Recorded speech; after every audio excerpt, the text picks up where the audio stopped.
Assalamualaikum warahmatullahi wabarakatuh. Perkenalkan, nama saya Zidan Akmal Nafis Jamil.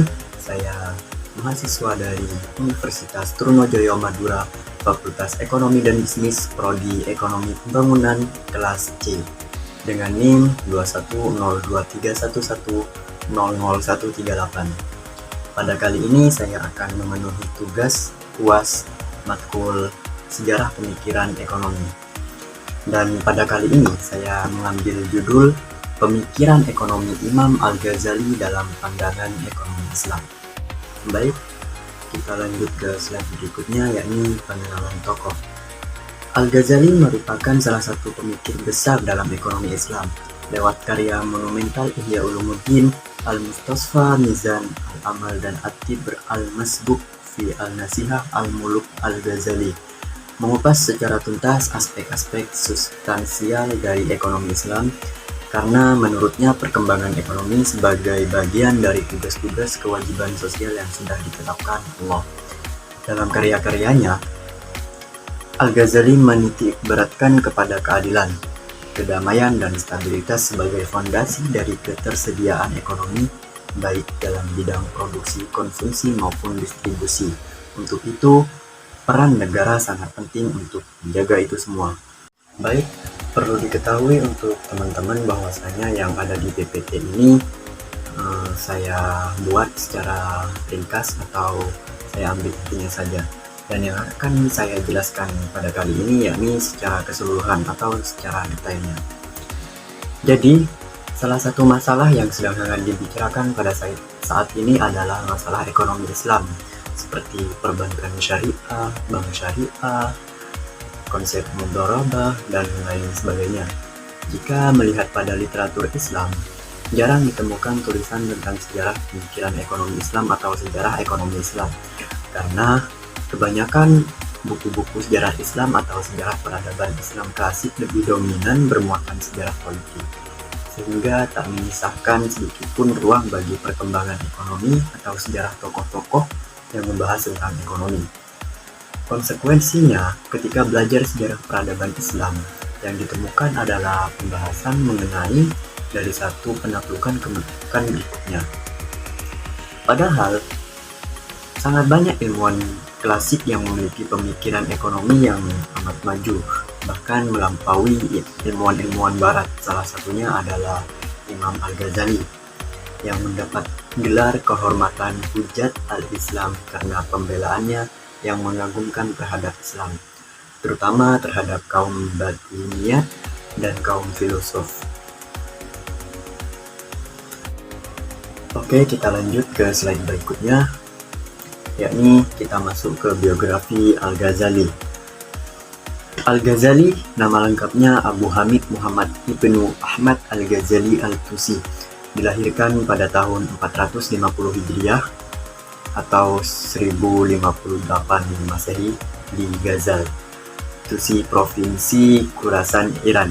Dengan demikian, ia termasuk keturunan Persia asli. Orang tuanya adalah seorang pengrajin kain suf yang dibuat dari kulit domba. Menjualnya di kota Tusi serta gemar mempelajari tasawuf. Oleh karenanya, orang tuanya hanya mau makan dari hasil usaha tangannya sendiri. Perilaku tersebut sangat mempengaruhi kepribadian Al-Ghazali pada masa depannya. Al-Ghazali mendapatkan pendidikan awalnya di Tus, di bawah asuhan seorang pendidik dan ahli tasawuf bernama Syekh Ahmad bin Muhammad Ar-Razakani, sahabat karib ayahnya yang telah meninggal. Kemudian berangkat ke Jurjan untuk mengambil ilmu dari Imam Abu Nasr al-Ismail dan menulis buku At-Ta'liqat, kemudian pulang ke Tusi. Setelah itu, ia pindah ke Naisabur dan berguru tentang ilmu kalam atau teologi pada Imam Haramain Juwaini. Al-Ghazali juga belajar kepada sejumlah ulama lain, tetapi umumnya kurang begitu terkenal. Kemudian ia menggabungkan diri dengan kelompok Nizam al-Mulk, suatu kelompok yang waktu itu sangat menarik bagi para cendekiawan muda Islam. Pada tahun 484 Hijriah atau tahun 1091 Masehi, Al-Ghazali ditugaskan oleh Nizam al-Mulk untuk mengajar di lembaga pendidikan tinggi Nizamiyah yang didirikannya di Baghdad. 4 tahun lama Al-Ghazali mengajar pada lembaga itu, dan melalui jabatannya sebagai Mahaguru namanya menjadi melejit, sehingga ia terhitung sebagai salah seorang ilmuwan yang disegani dan ahli hukum yang dikagumi, tidak saja dalam lingkungan Nizamiyah, tetapi juga di kalangan pemerintahan di Baghdad. Pada tahun 488 Hijriah atau 1095 Masehi, Al-Ghazali menderita gangguan syaraf sehingga tidak dapat lagi mengajar di Nizamiyah. Beberapa bulan kemudian, ia meninggalkan Baghdad menuju Damaskus, Syria, karena takut mendapatkan teror pembunuhan dari golongan Ismailiyah Batiniyah yang telah membunuh pendukung dari Nizam al-Mulk. Pada tahun 485 Hijriah atau 1092 Masehi, dan kecaman Al-Ghazali terhadap paham golongan tersebut lewat sebuah buku yang ditulisnya untuk Khalifah Mustazir. Pada tahun 489 Hijriah, beliau masuk kota Damaskus dan tinggal beberapa hari. Kemudian menziarahi Baitul Maqdis beberapa lama dan kembali ke Damaskus, beriktikaf di menara barat Masjid Jami Damaskus. Beliau banyak duduk di pojok tempat Syekh Nasr bin Ibrahim al-Maqdisi di Masjid Jami Umawi yang sekarang dinamai Al-Ghazaliyah. Tinggal di sana dan menulis kitab Ihya Ulumuddin, Al-Arba'in, Al-Qisas, dan kitab Mahakun Nazar. Melatih jiwa dan mengenakan pakaian para ahli ibadah, beliau tinggal di Syam sekitar 10 tahun. Selama hidup Al-Ghazali, dunia Islam memang mengalami fase kemunduran dan kemerosotan yang makin parah. Dalam bidang politik, misalnya, kekuasaan khalifah hampir semata-mata terbatas pada bidang spiritual, sedang kekuasaan politik yang sesungguhnya berada pada penguasa-penguasa lokal yang bertebaran di wilayah dunia Islam. Apakah mereka bergelar sultan, amir, atau raja? Pada waktu yang berkembang, berbagai mazhab atau aliran baik dalam bidang akidah seperti Asy'ariyah dan Mu'tazilah serta Syiah, maupun dalam bidang hukum seperti Maliki, Hambali, Syafi'i, Hanafi, dan sebagainya. Sehingga dunia Islam mengalami fase sebagaimana Eropa abad ke-8, yakni para penguasa politik yang saling berbelut kekuasaan dan wilayah mencari dukungan dari kelompok-kelompok agama tertentu.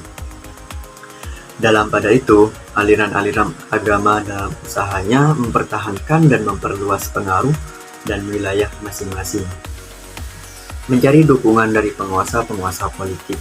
Dengan demikian, terjadilah aliansi atau persekutuan antara penguasa-penguasa politik dan mazhab-mazhab agama, meskipun tidak seintensif di Eropa.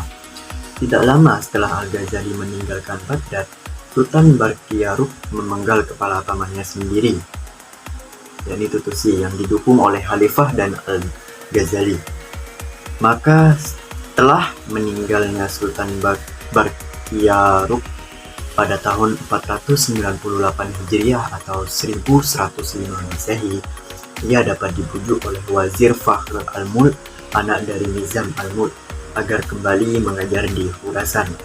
Pada akhir tahun 499 Hijriah atau pertengahan 1106 Masehi, ia mulai kembali memberikan kuliah di Nizamiyah, Naisobur, dan tidak lama setelah itu, ia menulis salah satu bukunya yang terkenal, Al-Munqidh min Al-Dahal, penyelamat dari kesesatan. Setelah Wazir Fakhr al-Mulk wafat, Al-Ghazali meninggalkan perguruan tersebut kembali ke daerah asalnya, Tus. Di sana Al-Ghazali membangun sebuah madrasah Ankah, tempat praktik suluk, untuk mengajarkan ajaran tasawuf kepada murid-muridnya. Usaha ini ia lakukan sampai ia meninggal dunia dalam usia 55 tahun pada tanggal 8 Desember 1111 Masehi. Al-Ghazali merupakan sosok ilmuwan dan penulis yang sangat produktif.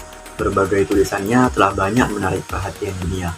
Akan tetapi, karya-karya penting Al-Ghazali meliput Al-Munqidh min Ad-Dalal, Ihya Ulumuddin, terutama tentang kitab Asyab al-Iktisad fi al-Iktikad, At-Tibr al-Masbuk fi al-Nasihah al-Mud.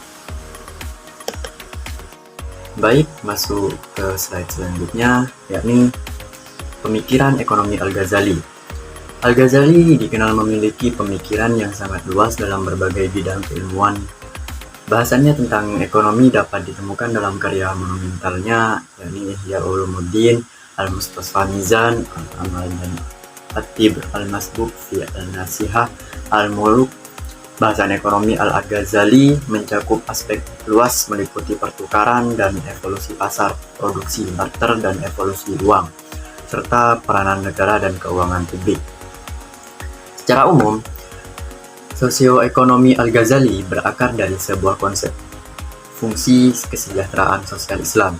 Tema yang menjadi pangkal tolak seluruh karyanya adalah konsep maslahah, yakni sebuah konsep yang mencakup semua aktivitas manusia dan membuat kaitan erat antara individu dan masyarakat. Al-Ghazali telah menemukan sebuah konsep fungsi kesejahteraan sosial yang sulit diruntuhkan dan telah dirindukan oleh para ekonom kontemporer. Menurut Al-Ghazali, konsep kesejahteraan masyarakat tergantung kepada pencarian dan pemeliharaan 5 tujuan dasar, yakni agama atau ad-din, hidup atau an-nafs, keturunan atau an-nas, harta atau al-mal, dan akal atau akal. Selain itu, Al-Ghazali mendefinisikan aspek ekonomi dari fungsi kesejahteraan sosial dalam kerangka sebuah hierarki utilitas individu dan sosial yang tripartit, yakni kebutuhan, kesenangan, dan kemewahan. Al-Ghazali memandang bahwa perkembangan ekonomi sebagai bagian dari tugas-tugas kewajiban sosial yang sudah ditetapkan Allah. Jika tidak dipenuhi, kehidupan dunia akan runtuh dan kemanusiaan akan binasa. Aktivitas ekonomi harus dilakukan secara efisien karena merupakan bagian dari pemenuhan tugas keagamaan seseorang. 3 alasan mengapa seseorang harus melakukan aktivitas ekonomi. Yang pertama, untuk mencukupi kebutuhan hidup yang bersangkutan. Kedua, untuk mensejahterakan keluarga. Ketiga, untuk membantu orang lain yang membutuhkan. Menurutnya, tidak terpenuhnya ketiga alasan ini dapat dipersalahkan oleh agama. Lebih dari itu, kegiatan ekonomi juga merupakan amal kebajikan yang dianjurkan oleh Islam. Kegiatan ekonomi harus ditujukan agar dapat mencapai maslahah untuk memperkuat sifat kebijaksanaan, kesederhanaan, dan keteguhan hati manusia.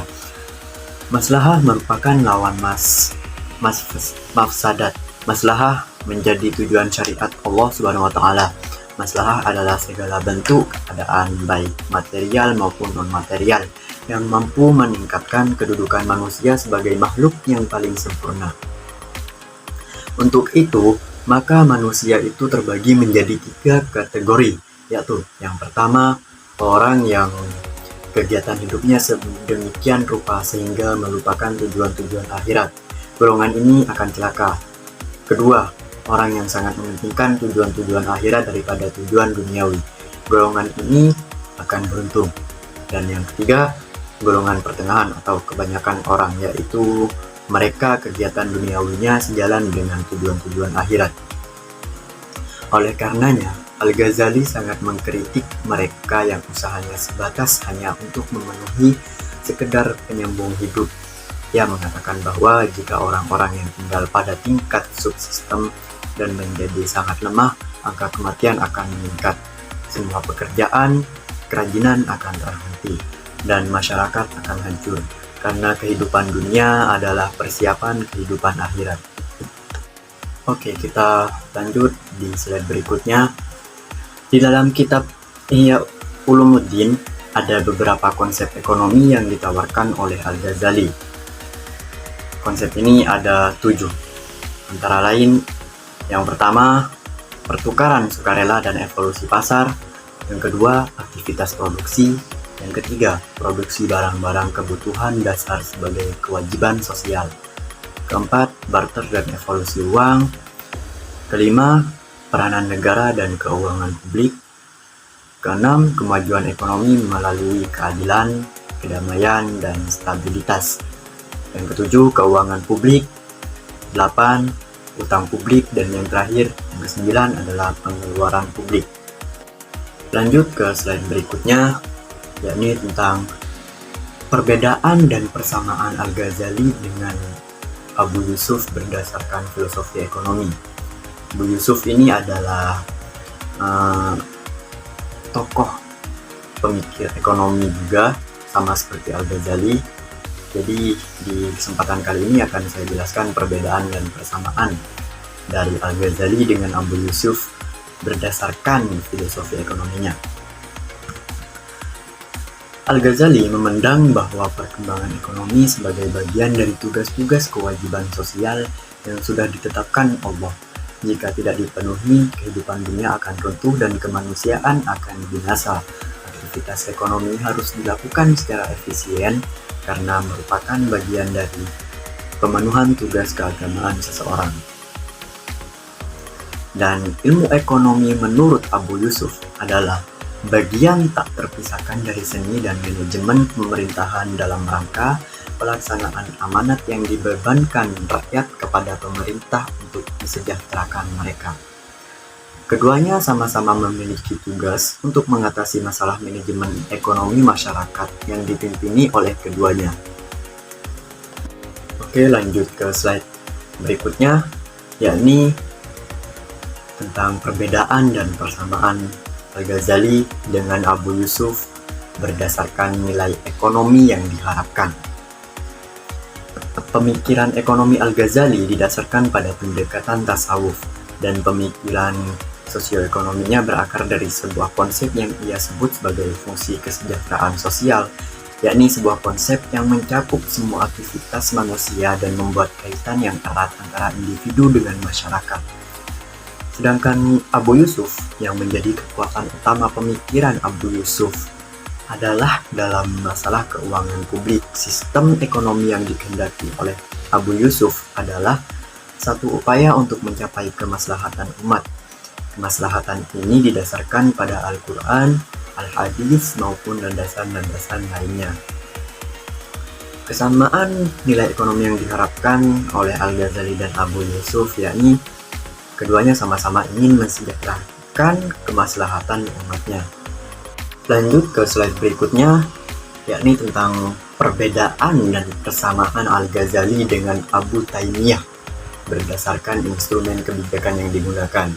Jadi jika tadi saya mengambil contoh Abu Yusuf, kali ini saya mengambil contoh dari Abu Taimiyah. Abu Taimiyah sama dengan Abu Yusuf dan Al-Ghazali, seorang tokoh pemikir ekonomi Islam. Dan kali ini saya akan menyebutkan perbedaan dan persamaan Al-Ghazali dengan Abu Taimiyah berdasarkan instrumen kebijakan yang digunakan. Menurut Al-Ghazali, uang adalah apa yang digunakan manusia sebagai standar ukuran nilai harga, media transaksi pertukaran, dan media simpanan. Sementara menurut Ibnu Taimiyah, uang dalam Islam hanya sebagai alat tukar dan alat ukur nilai.